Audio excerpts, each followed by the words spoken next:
हरियाणा में बढ़ते अपराध पर अब लगाम लगेगी, क्योंकि पुलिस ने सोशल मीडिया पे दहशत फैलाने वाले अपराधियों और गैंगस्टरों के लिए एक्शन प्लान तैयार किया है। अब दिल्ली पुलिस की तर्ज पर हरियाणा पुलिस ने डिजिटल स्ट्राइक शुरू की है। इसके तहत अब लॉरेंस बिश्नोई, काला जठेड़ी, काला राणा समेत 1 दर्जन से ज्यादा गैंगस्टर के फेसबुक और इंस्टाग्राम अकाउंट ब्लॉक करवा दिए गए हैं। पुलिस का ये कदम आम जनता से डर का माहौल खत्म करने के लिए उठाया गया है। अब चंडीगढ़ बनेगी मॉडल सोलर सिटी। जी हाँ, ये सच है, क्योंकि सेक्टर 39 में उत्तर भारत का सबसे बड़ा फ्लोटिंग सोलर प्लांट शुरू हो गया है।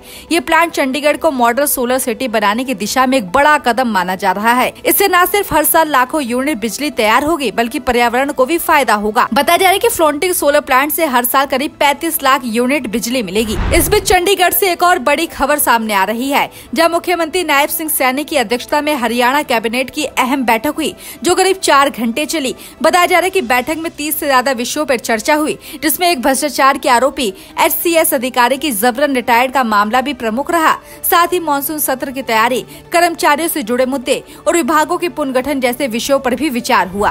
अगर आप भी किसी पे जल्द ही विश्वास कर लेते हैं तो थोड़ा सावधान हो जाइए, क्योंकि पानीपत पुलिस ने एक फर्जी DSP को गिरफ्तार कर बड़ा खुलासा किया है, जो खुद को पंचकुला इन्वेस्टिगेशन ब्यूरो का DCP बताकर लोगों को ठगता था और अपनी पत्नी को हाईकोर्ट की कर्मचारी बताता था। DCP सतीश वत्स के मुताबिक आरोपी ने सीज अकाउंट खोलने और सिक्योरिटी टेंडर दिलाने के नाम पर 11,86,000 की ठगी की है। अंबाला जिले के मादरा गांव से एक हैरान कर देने वाली खबर सामने आई है, जहां गांव की महिला सरपंच नेहा शर्मा ने पंचायत की जमीन पर कब्जा न हटने से दुखी होकर आत्मदाह की चेतावनी दी है। उन्होंने बताया कि गांव के कुछ लोगों ने पंचायत की जमीन पे कब्जा कर रखा है। प्रशासन को कई बार शिकायत देने के बाद भी कार्रवाई नहीं हुई है। हालांकि SDM शिवजीत भारती ने आश्वासन दिया है कि 2 जुलाई से पहले कार्रवाई होगी और आत्मदाह जैसी स्थिति नहीं आने दी जाएगी। अगली खबर कुरुक्षेत्र के शाहबाद से है, जहां उस वक्त अफरा तफरी का माहौल हो गया जब बाइक सवार 2 युवकों ने खुलेआम करीब 20 राउंड फायरिंग की। बताया जा रहा है कि सुबह करीब 5 बजे 2 युवक बाइक पे सवार होकर अमन होटल पहुंचे और पार्किंग एरिया में लगातार 20 राउंड फायरिंग की और फरार हो गए। हैरानी की बात यह है कि अपराधी ने एक कॉन्टैक्ट नंबर भी छोड़ा है, जिससे मामला फिरौती से जुड़ा हुआ लग रहा है। अब हरियाणा पुलिस भी यूपी पुलिस की तर्ज पे ऑपरेशन लंगड़ा चला रही है, जिसका ताजा मामला पलवल में दिखा, जहां मोनू हत्याकांड के दोनों मुख्य आरोपी को एनकाउंटर के बाद गिरफ्तार कर लिया गया।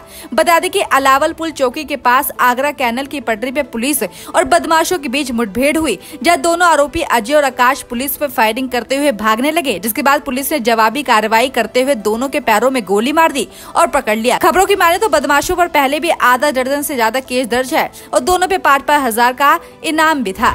रजिस्ट्री ऑफिस होगा अब और भी हाईटेक, क्योंकि हरियाणा सरकार ने हाईटेक बनाने की दिशा में एक बड़ा कदम उठाया है। अब ये ऑफिस पासपोर्ट सेवा केंद्रों की तरह दिखेंगे और काम करेंगे। पहले चरण में पंचकुला, गुरुग्राम और फरीदाबाद की रजिस्ट्री कार्यालयों को अपग्रेड किया गया है। इसमें ऑनलाइन स्लॉट बुकिंग, आरामदायक प्रतीक्षा क्षेत्र, डिजिटल डिस्प्ले और हेल्प डेस्क जैसी सुविधा मिलेगी। इस बदलाव का मकसद तेज पारदर्शी सुविधा लोगों को देना है।